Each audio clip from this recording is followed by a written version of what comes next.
Hey everyone, welcome to Getting Real, where we get real about what is going on in the world of arts. I'm Diana Lima, your host. We are joined by Dylan Ellis, a student at Fullerton College. Thank you for joining us today, Dylan. Hello.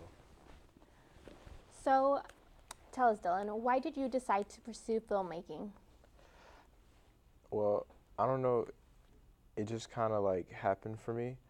More or less, like, I found myself watching a movie after years of just like already writing beforehand, and then for the most part, just fell in love with it. When do you feel like when in your life did you decide that this was the career for you? I think it happened somewhere like after I had saw A Nightmare on Elm Street. That was like back in 2009, right before the remake was coming out. So I had saw the original, and it kind of like did something to me. It like had me going and like ready to like continue writing, taking that route forward, pretty much.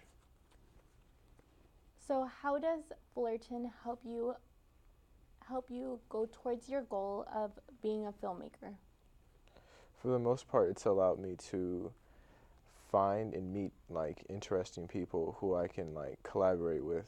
Um, there's kind of like a wish list I have going of like people that I want to work with, or like people I definitely see have like similar passions like that I have, and that I feel like we can get along and just definitely click together on set. So, how have you enjoyed your time here at Fullerton so far?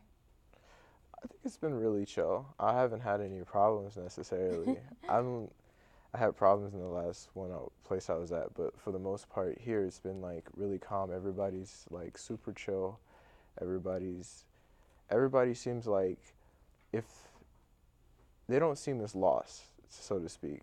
Even if they are, they're still like they have an idea, or at least an outline of what they a route they want to take. Very cool.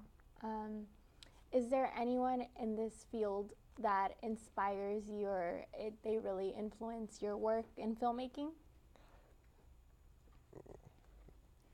Particularly, I don't know. That's interesting. Uh, there are a lot of names I can draw up. One particular name that I think I should mention is Brando. I love Marlon Brando. I think Brando is one of the most beautiful creatures as far as like people who've like acted not only in cinema but theater as well.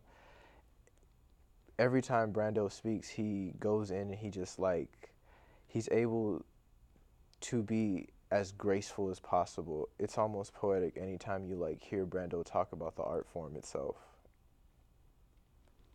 Um, so, is there anyone that you feel particularly um, helps you strive or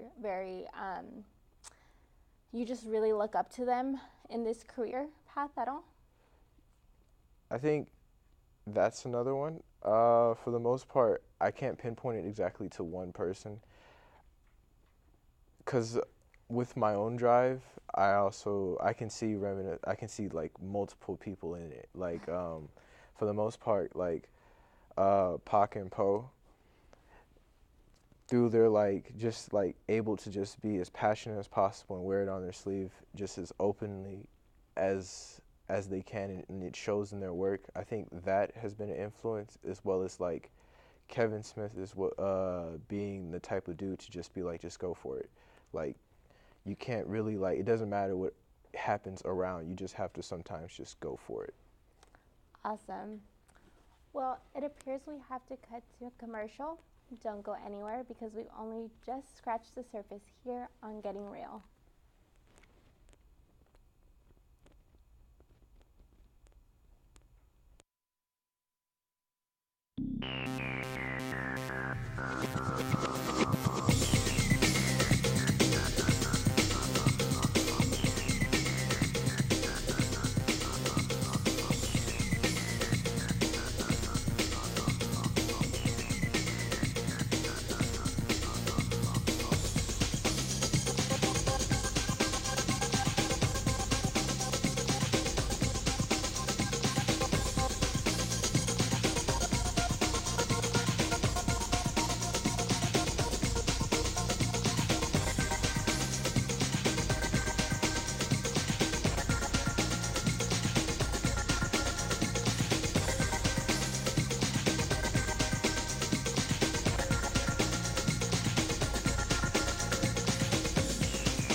Welcome back to Getting Real.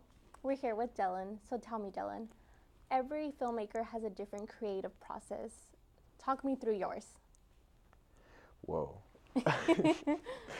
Every project is really different for the most part.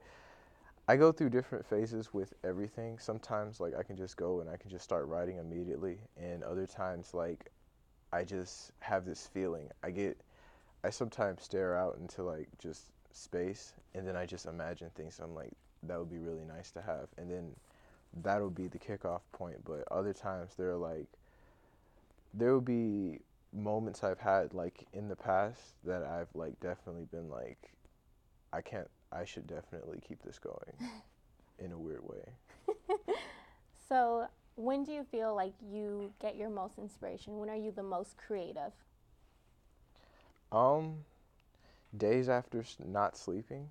Uh, it depends mostly because like if I've been juiced for like Lord knows how long, and I just keep going, no sleep. Eventually, everything starts seeming blurry, but it's like taking a venture in your head.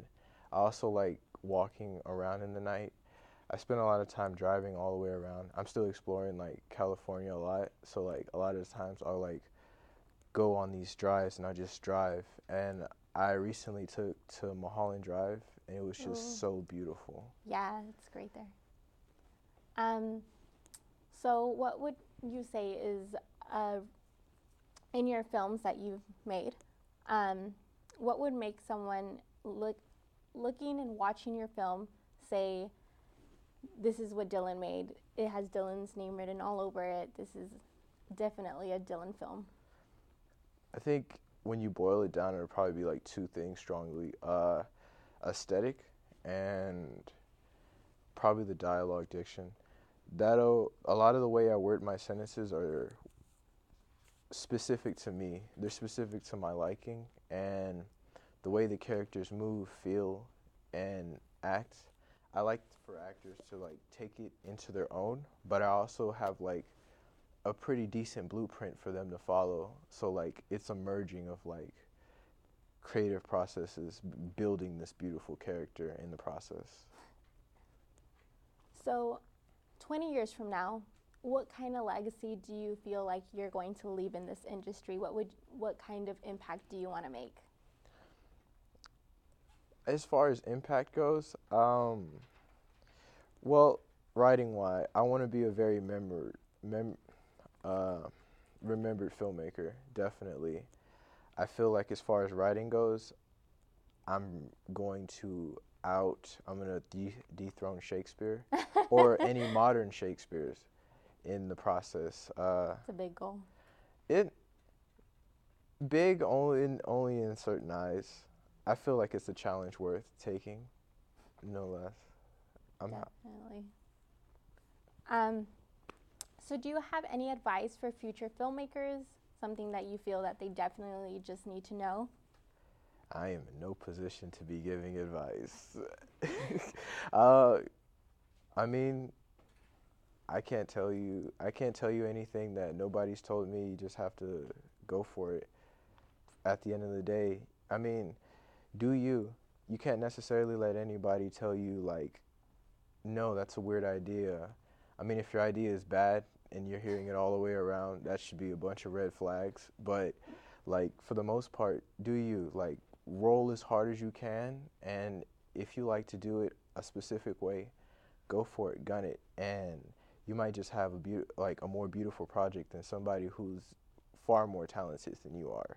But at the end of the day, as long as the art's true to you. Sounds good. Well, this is all the time we have for today. Thank you for being on our show. I am Diana Lima, and thanks for getting real with us. We hope this little chat with Dylan has sparked a fire in your heart. We hope you have a great day, and peace.